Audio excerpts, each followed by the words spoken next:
Hi, I'm here with Silvia Lehrer today. And what was your last meal that you made? I had made some ossobuco on Saturday, and it's in Savoring the Hamptons. It's a fabulous, fabulous, heartwarming dish, great for this time of the year. And the leftovers are even better. Oh, so yeah. we had that Saturday night and Sunday night. What's your biggest pet peeve in the kitchen? Do you because you taught so many people, didn't you ever see that one guy? Oh, please, he's always with that one thing. Or no, I didn't have a pet peeve. I love my students. I love being with them. I love teaching with them, and I love their participation. I didn't put on a show. Goes right into what makes a good chef, right? I mean, you've taught so many. The love of food. Is it a passion? Period. It's a passion. It's a passion. You just gotta love food, and you want to be involved. You gotta wake up and really want to cook and make breakfast for a whole bunch of people. I don't know about breakfast, but lunch and dinner. I mean, and I'm into dinner. I like my dinners. I mean, at my age, people say, "Oh, why don't you and Fred go out to lunch every day, and so you don't have to bother about dinner." But I like my dinners. You're such a big advocate of farm to table. You like to know the farmers. You mention it a lot. Even when I lived in New Jersey, I mean, I've been living here full-time 25 years. The 5 years before, I was and still had my cooking school in Tenafly, New Jersey. And there were farms there. And there's no doubt that I, frequented whatever was available in season. And then, of course, I had cooking classes with the likes of Jacques Pepin and Giuliano Bugiali and several other famous cooks and chefs over the years. What is it like to work with them in comparison to like someone like me who's, I was assisting them. Right. They were telling me what to do, and someone like you would be one of my students. Right, of course. I loved sharing my knowledge that I was able to learn over the years, working with these people, with my students. Was there any, can you tell us any stories or anything about them that would be... Well, Jacques Pepin, a cute story with Jacques, he met Julia late in his career, and when he started, don't forget I had Jacques Pepin at the school from 1976 through 1989.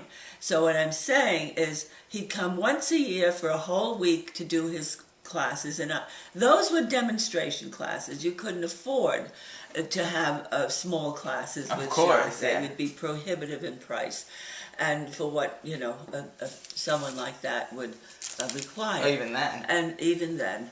But one of my favorite stories, it had nothing to do with cooking at the school. It had to do with Julia Child.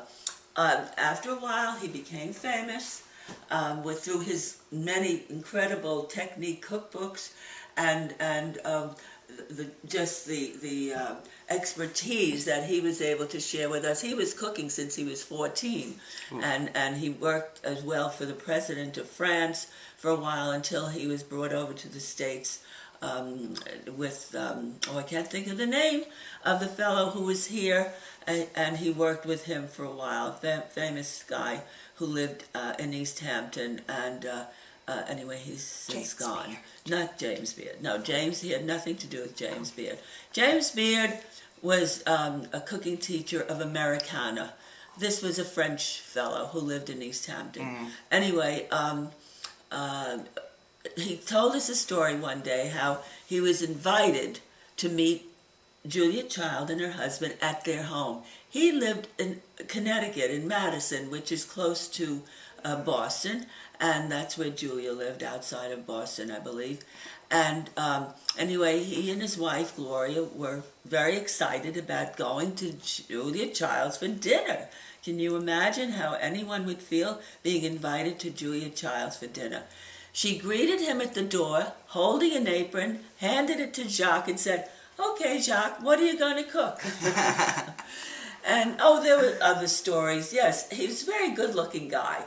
But did you have a favorite dish that he cooked? Was there any kind of favorite food memory you have of him? No, I just have another story. How did it all happen? I grew up loving food. At 5 years old, I was eating a full bowl of pureed delicious potatoes. Oh, man. And my mother would look at me and say, "Oh my God," you know. This is good. But at any rate, Mom was a great cook, a really legendary cook.